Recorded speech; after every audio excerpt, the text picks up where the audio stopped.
ओम पूर्णमदः पूर्णमिदं पूर्णात् पूर्णमुदच्यते पूर्णस्य पूर्णमादाय पूर्णमेवावशिष्यते।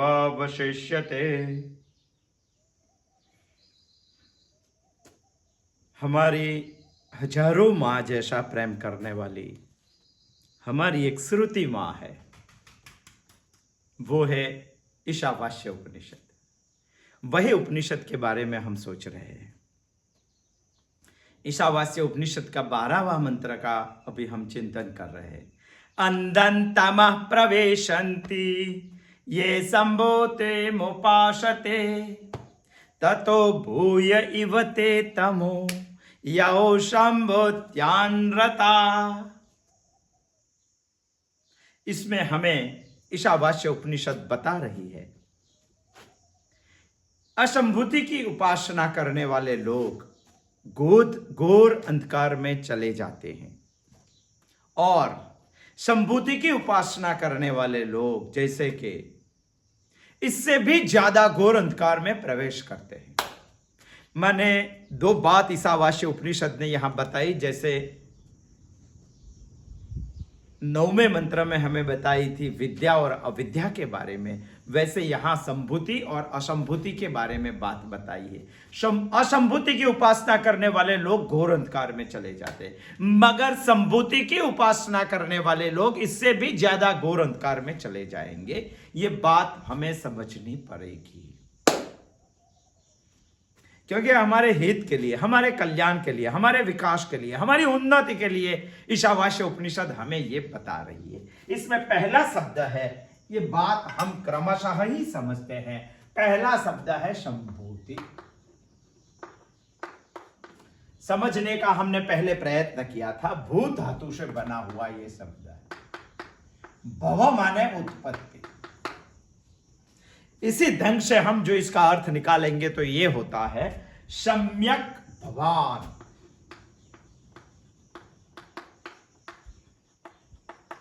सम्यक भवान, अच्छी तरह से जिसकी उत्पत्ति हुई है, इसको सम्यक भवान यानी संभूति बोलते हैं। बराबर समझ लेना, तभी तो हमें यह मंत्र समझ में आएगा। सम्यक भवान यानी अच्छी तरह से जिसकी उत्पत्ति हुई है। उत्पत्ति माने कार्य हुआ है। ये जगत ही जगत कार्य है।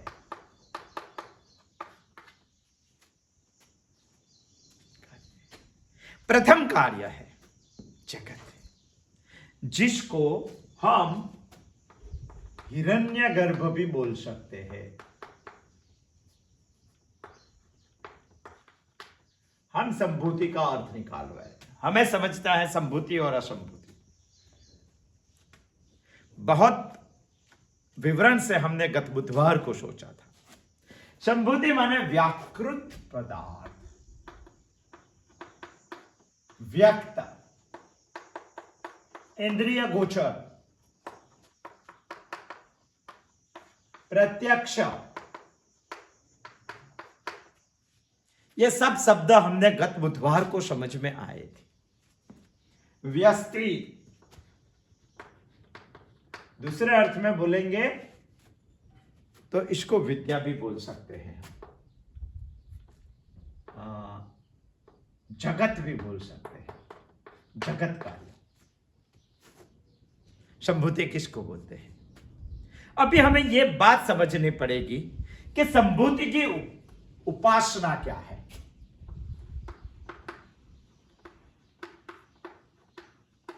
यहां उपासना की बात की है, तो संभूति की उपासना माने क्या? क्या संभूति की उपासना है वो हमें समझना है। अंदन्तमः प्रवेशन्ति ये संभूते मुपासते ततो भूय इव ते तमो यौ संभूत्यान्रताः। यहां संभूति भी समझे, चलो हम पहले असंभूति को भी समझ लेते हैं। संभूति ये है तो असंभूति क्या है? क्योंकि ये मंत्र में ईशावास्य उपनिषद ने असंभूति का उल्लेख पहली चरण में किया है, मगर असंभूति को समझने के लिए सर्वप्रथम हमें संभूति समझना पड़ेगा। जो संभूति नहीं है वो असंभूति। पहला ही है, जो संभूति नहीं है उसको असंभूति बोलते हैं। यहां संभूति क्या नहीं है? कार्य नहीं है। कार्य नहीं है।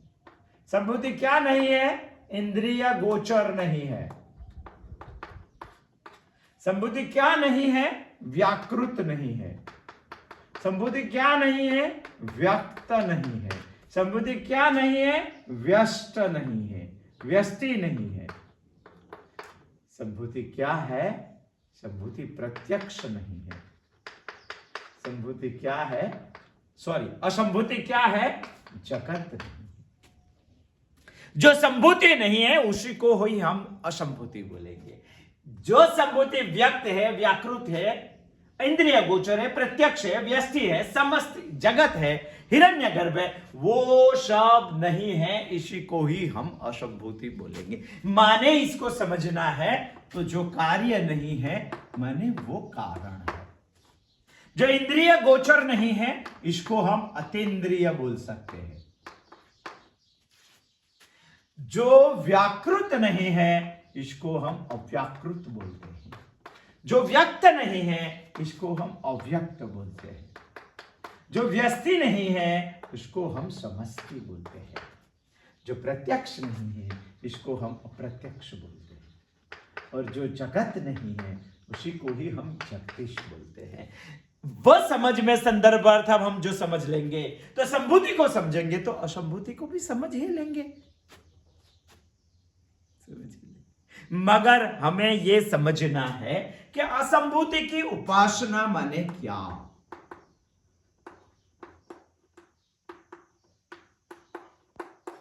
यह हमें पहला समझना पड़ेगा, क्योंकि यहां श्रुति ने हमें उपासना के बारे में पहले चरण में ही बता दिया है। अंधं तमः प्रविशन्ति ये संभूते उपासते।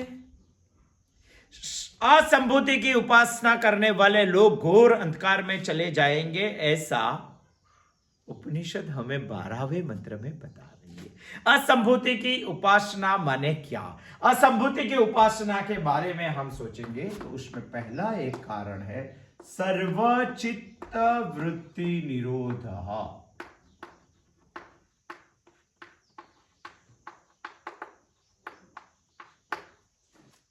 और दूसरी एक उपासना की बात समझने के लिए समझेंगे तो कारण में लय होना। ये दोनों बात हम समझ लेते हैं। सर्वचित्त वृत्ति निरोध हमें क्यों करना है? हमें इसीलिए करना है कि इस जगत पूरे विषयों से भरा हुआ है।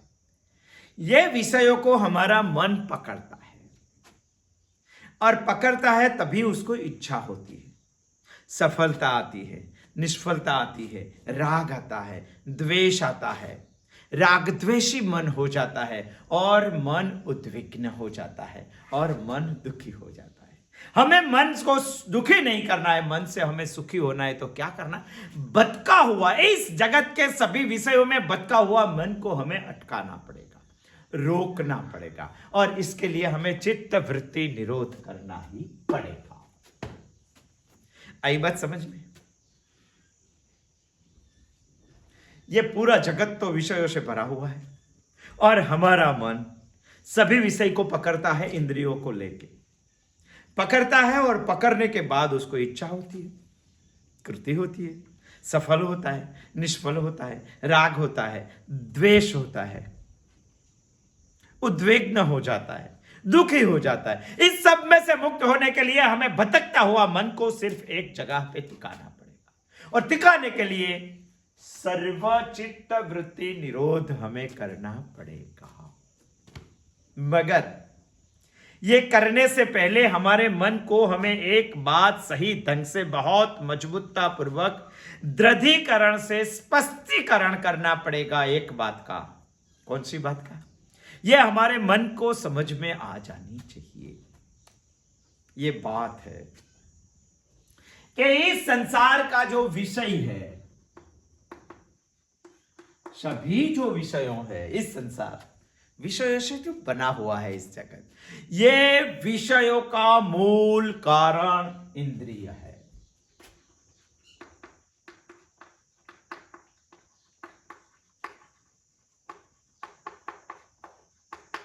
ये बात बहुत मजबूत बने हमारे मन को हमें समझानी पड़ेगी। चाहे कितने भी विषय हो आप भटकेंगे उसमें, तो इसमें से कुछ मिलने वाला नहीं है, क्योंकि विषयों का मूल कारण है इंद्रिय। यदि हमारी इंद्रिय नहीं रही तो हमें विषय क्या सुख देगा? चलो समझाओ। विषय ही नहीं रहता है, क्योंकि विषयों की उत्पत्ति इंद्रियों से। सोचो, एक एग्जांपल लेते हैं, हमारी चक्षु इंद्रिय। यदि चक्षु इंद्रिय हमारे पास नहीं है तो दुनिया का कोई भी रूप हमें दिखाई देगा क्या? जब भी हमारे पास चक्षु नहीं है तभी हमें मानना ही पड़ेगा कि इस संसार में कोई भी रूप नहीं है, कोई भी आकार नहीं है। सभी रूपों का मूल कारण है इंद्रिय। यहां हम समझेंगे कि असंभूति की उपासना माने कारण में लय होना। हमारा मन पूरे संसार के विषयों में भटकता है, मगर हमें एक समझ ऐसी खड़ी करनी है जैसे सभी विषयों को उनके कारण में लय करना है। विषयों का कारण है इंद्रिय, वो तो हमें मानना ही पड़ेगा कि इंद्रियों के बगैर दुनिया का एक भी विषय अस्तित्व में नहीं है, क्योंकि हमें दिखाई नहीं देता है, हमें सुनाई नहीं देता है, हमें स्पर्श नहीं होता है, हमें टेस्ट नहीं कर पाते हैं उसका। यदि इंद्रिय नहीं हुई तो हमें मानना ही पड़ेगा कि सारे संसार के विषयों का मूलतः कारण है इंद्रियों। यानी हमें समझपूर्वक विषयों को इंद्रियों में विलीनीकरण करना पड़ेगा, लय करना पड़ेगा। यही है असंभूति की उपासना, क्योंकि कारण स्वरूप है असंभूति। हम समझ रहे हैं असंभूति की उपासना।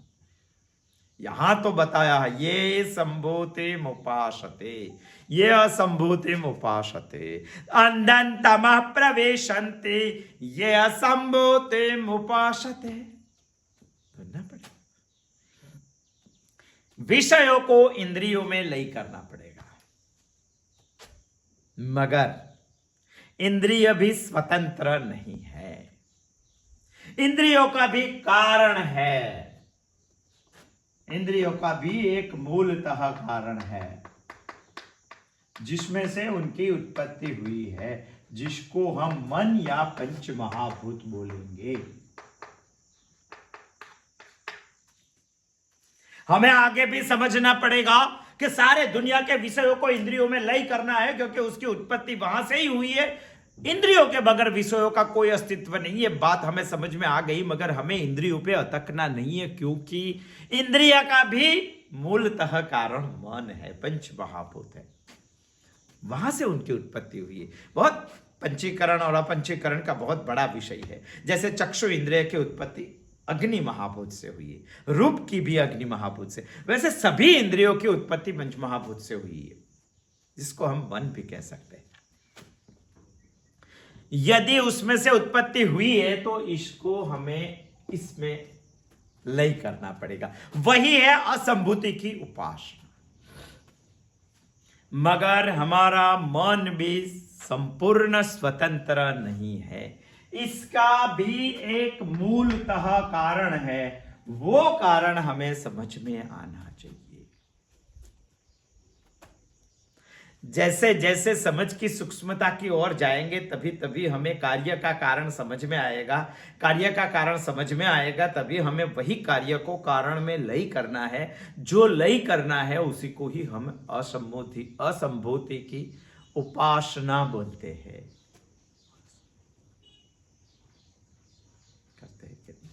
मन का कारण है अहंकार, अस्तित्व ही नहीं है अहंकार के बगैर मन का। कारण है तो इसको इसमें लय करना पड़ेगा, और लय करने की प्रक्रिया करनी, लय करने का अभ्यास करना, लय करने के एक्सरसाइज करनी, उसी को ही हम असंभूति उपासना बोलते।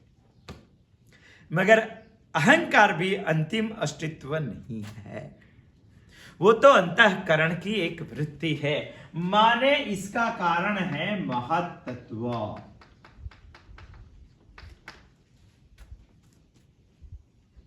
अहंकार को हमें महत्त्व में लय करना है, उसी को ही हम बोलते हैं असंभूति की उपासना। मगर महत्त्व भी अंतिम नहीं है, उसकी उत्पत्ति हुई है अव्याकृत से। हमें विषयों को लय करना है इंद्रियों में, इंद्रियों को लय करना है मन में, मन को लय करना है अहंकार में, अहंकार को लय करना है मूलतः तत्व में, और मूलतः तत्व को लय करना है अव्याकृत में। और इसी को ही हम बोलते हैं अव्याकृतोपासना, जिसको ईशावास्य उपनिषद ने असंभूतिक उपासना बताई है। असंभूतिक उपासना समझना पड़ेगा। अंधन्तमः प्रविशन्ति ये संभूते मुपासते। यदि ये समझ में आ गया तो इसका लय करना है इसमें, यदि ये समझ में आ गया तो इसका लय करना है इसमें, यदि ये समझ में आ गया तो इसका लय करना है इसमें, यदि ये समझ में आ गया तो इसमें, और इसको लय करना है अव्याकृत में।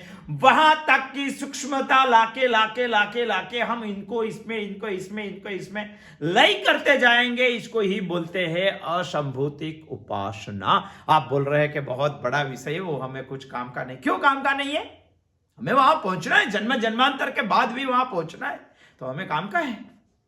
हमें यह भी सोचना है कि यदि असंभूति की हम क्या है वो समझे, यदि असंभूति कारण है तो उसकी उपासना कारण में लय करना है। हम असंभूति को भी समझे, उसकी उपासना को भी समझे, तो हमें ये भी समझना पड़ेगा कि ये उपासना का फल क्या है। असंभूतिक उपासना की फल करने से मिलता क्या है? असंभूतिक उपासना जैसी जिनकी उपासना वैसी उनकी प्राप्ति। शास्त्रों हमें बता रहे हैं कि असंभूति की उपासना करने से हम निद्रा में चले जाते हैं, घोर निद्रा में चले जाते हैं, और बहुत लंबी निद्रा मिलती है, और वो लंबी निद्रा हमें प्रलय से पहले मिलती है। प्रलय का दुख इसमें नहीं होता है, बहुत बड़ा दुख होता है, और प्रलय से पहले हम निद्रा में चले जाते हैं। इसीलिए असंभूति की उपासना का ये फल है। वो असंभूति की उपासना का फल है निद्रा में निद्रा जैसी स्थिति में जाने का, निद्रा में नहीं, प्रलय से पहले बहुत लंबी, फिर पुनर्रचना होती है, तभी फिर से कार्य शुरू होता है, तब तक हम नींद में ही रहते हैं, नींद जैसी स्थिति में रहते हैं। तो आप कहेंगे कि उसमें फल में फायदा क्या है, मुनाफा क्या है हमें? वो निद्रा में दुख नहीं है, वो निद्रा जैसी स्थिति में पतन की सोच नहीं है, दुख नहीं है, राग द्वेष नहीं है, विक्षेप नहीं है, तो पाना ही चाहिए।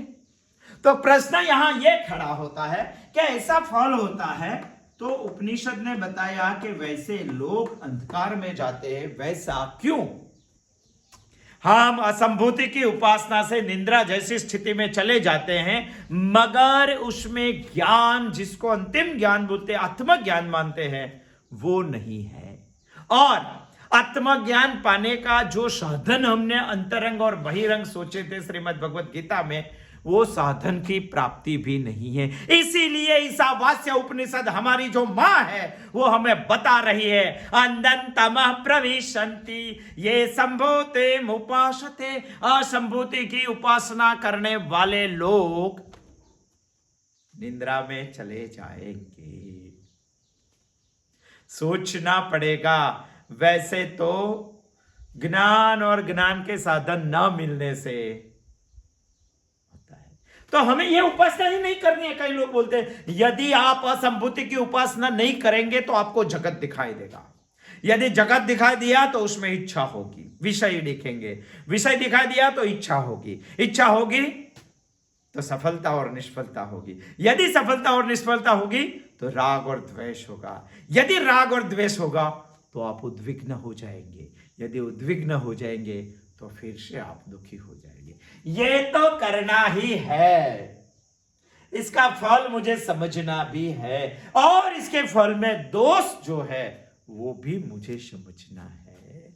अंधन्तमः प्रविशन्ति ये संभूते मुपासते। इसीलिए ईशावास्य उपनिषद बता रही है हमें कि सिर्फ असंभूति की उपासना करने वाले लोग घोर अंधकार में चले जाएंगे। मगर यदि हम असंभूति के बारे में सोचे तो हमें संभूति के बारे में भी सोचना चाहिए कि संभूति उपासना माने क्या। असंभूति की उपासना समझे तो संभूति उपासना भी समझनी चाहिए। संभूति उपासना माने कार्य जगत की उपासना, असंभूति उपासना माने कारण जगत की उपासना, उसमें लय करने का। और संभूति जगत की उपासना, कार्य जगत की उपासना, संभूति उपासना माने हिरण्यगर्भ की उपासना।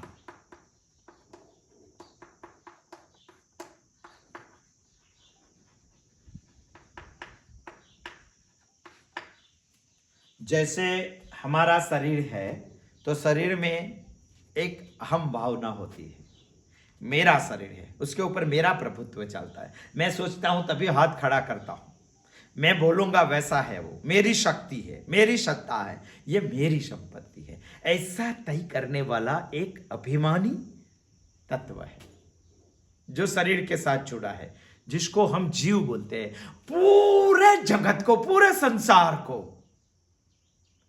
एक सत्तावान शक्ति है, एक शक्तिवान शक्ति है, जो पूरे संसार की शक्ति का एक स्वामी है। इसके ऊपर, सारे संसार के ऊपर वही शक्ति का प्रभुत्व चलता है। जैसे शरीर पर मेरा चलता है जिसको हम जीव बोलते हैं, वैसे पूरे संसार पर जिसका चलता है उसको हम हिरण्यगर्भ बोलते हैं। उसकी उपासना, कार्य जगत हिरण्यगर्भ की उपासना माने इस दुनिया में जितने भी आकार निर्मित हुए हैं वो सभी आकार की उपासना करना माने संभूति उपासना। मगर सबकी उपासना करने के लिए बुद्धि तत्व हमारा बहुत सूक्ष्म चाहिए। वो सूक्ष्मत्व प्राप्त नहीं होता है तभी हमें कोई एक की उपासना तो करनी ही पड़ेगी। इस दुनिया के सभी आकार में से कोई भी आकार की हम उपासना कर सकते हैं, सबकी भी उपासना कर सकते हैं, मगर कोई एक की उपासना करने की हम शुरुआत करते हैं जिसको हम बोलते हैं मूर्ति पूजा, संभूति उपासना। एक से शुरू करते हैं। मगर हमें यह भी सोचना है जैसे असंभूति का फल है जैसे वैसे संभूति उपासना का फल क्या है, सोचना पड़ेगा। संपूर्ण जगत के कार्य प्रपंच का जो अभिमान है इसको हम हिरण्यगर्भ बोलते हैं, सर्वशक्तिमान बोलते हैं, सभी शक्तियों का स्वामी बोलते हैं, सबके ऊपर सत्ता चलाने वाले बोलते। उसकी हम उपासना करेंगे तो क्या होगा, हम में भी सर्वशक्ति आ जाती है, हम भी सर्वसत्तावान बन जाते हैं। हमको सब मिलता है, शक्ति भी मिलती है, संपत्ति भी मिलती है, सत्ता भी मिलती है, हम सबके ऊपर प्रभाव जमा सकते हैं। हमें अष्ट सिद्धि प्राप्त होती है संभूति की उपासना से, हमें नव निधि प्राप्त होती है संभूति की उपासना। बहुत बड़ा विषय है, सोचना चाहिए कभी हमें अष्ट सिद्धि और नव निधि के बारे में। यह सब प्राप्त होता है संभूति की उपासना से।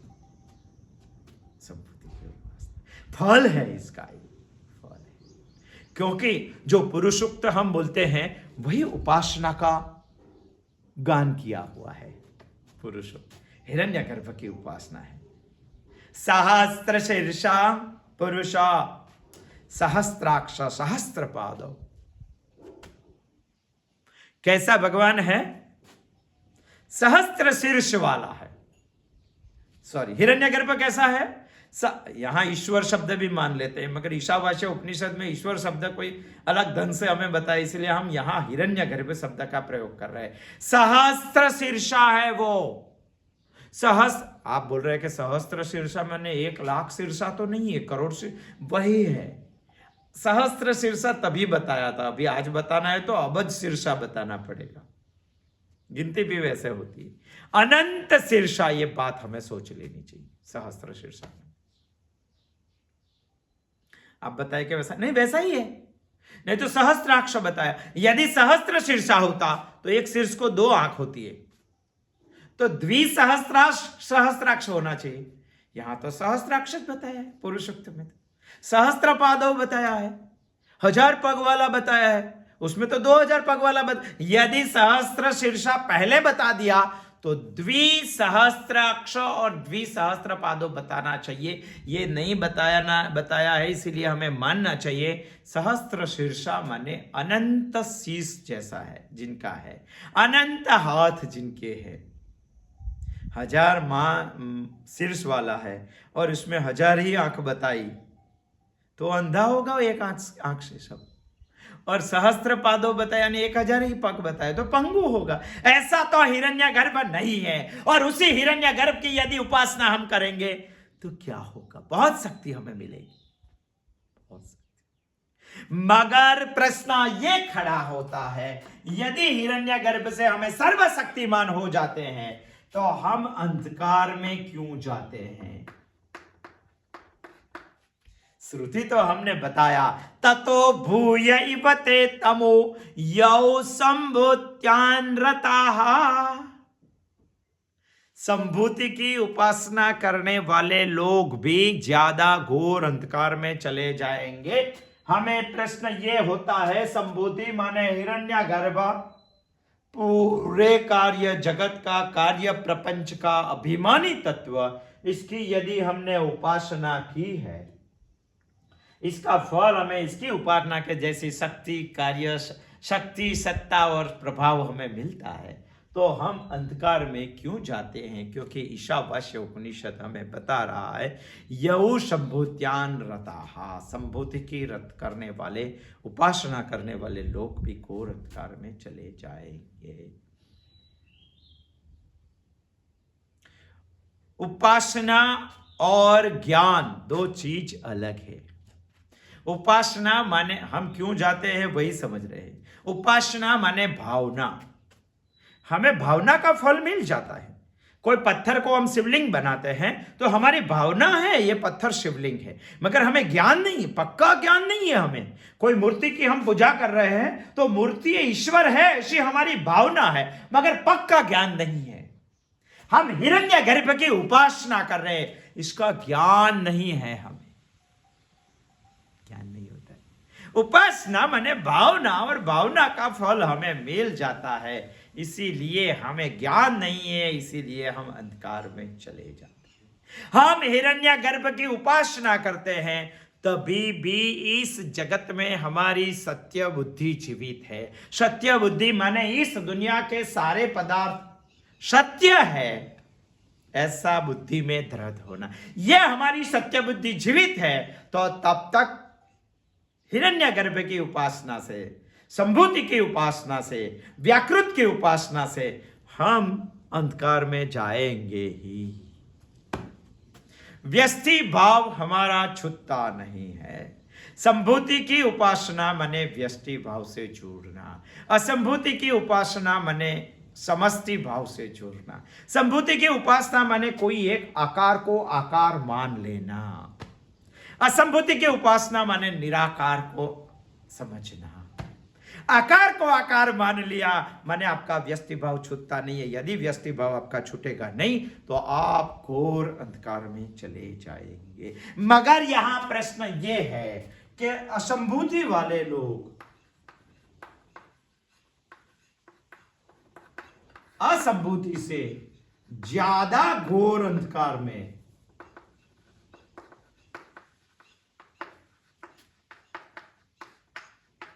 संभूति क्यों? ओ, यह प्रश्न खड़ा होता है। कि असंभूति से संभूति वाले ज्यादा घोर अंधकार में जाते हैं। ऐसा ईसावास्य उपनिषद हमें बता रही है। अंधन्तमः प्रविशन्ति ये संभूते मुपासते ततो भूयैव ते तमो यौ संभूत्यान् रताः। ज्यादा घोर, ऐसा क्यों? वैसे तो दोनों अंधकार में जाते हैं, वैसे तो दोनों सत्य से दूर है, वैसे तो दोनों अज्ञान रूपी अंधकार में जाते ही है, मगर असंभूति वाले लोग से संभूति की उपासना करने वाले लोग ज्यादा घोर अंधकार में जाते हैं। वैसा क्यों? सोचो, दोनों ही कैद खाने में है, मगर जो असंभूति वाले लोग हैं उसमें जो कैद खाने में है उसके चारों ओर रुई का दाग है, वो गिरेगा तो लगेगा नहीं उसको। और संभूति वाले लोग जो कैद खाने में है उसको चारों ओर कांटे, कंकर, खड्डे, कीचड़ ये सब है, गिरेगा तो लगेगा। संभूति की उपासना करने से दुख और भय तो रहता ही है। निंद्रा में स्वप्नवत तो है ही, सत्य बुद्धि जीवित है ही, व्यष्टि भाव है ही। वो सब होने के कारण ईशावास्य उपनिषद हमें बता रही है कि असंभूति से संभूति वाले लोग ज्यादा घोर अंधकार में चले जाएंगे, बता रहे हैं। तो हमें क्या असंभूति की उपासना करनी चाहिए? क्योंकि असंभूति वाले लोग तो ज्यादा घोर अंधकार में चले जाएंगे। नहीं, और उसमें दुख भी है और भय भी है। जिसमें दुख नहीं है, भय नहीं है, वैसी असंभूति की उपासना करनी चाहिए और व्याकृत की उपासना करनी चाहिए, समष्टि की उपासना करनी। क्या करना चाहिए हमें? ईशावास्य बोल रहे हैं कि वो भी नहीं, क्योंकि इसमें भी ज्ञान और ज्ञान प्राप्ति के साधन हमें प्राप्त नहीं होते। तो हमें करना क्या चाहिए? बस ईशावास्य उपनिषद हमें बता रही है कि असंभूति की भी सिर्फ उपासना नहीं करनी है, संभूति की भी सिर्फ उपासना नहीं करनी, दोनों का आदर करना है और दोनों का समुच्चय करना है। अंधन्तमः प्रविशन्ति ये संभूते मुपासते ततो भूयैव ते तमो यौ संभूत्यान् रताः। आगे भी ईशावास्य उपनिषद बहुत हमें सोचने जैसी बात बता रही है। आने वाले बुधवार को आएंगे, इसके बारे में हमें कुछ ज्यादा सोचेंगे। अस्तु, जय श्री कृष्ण।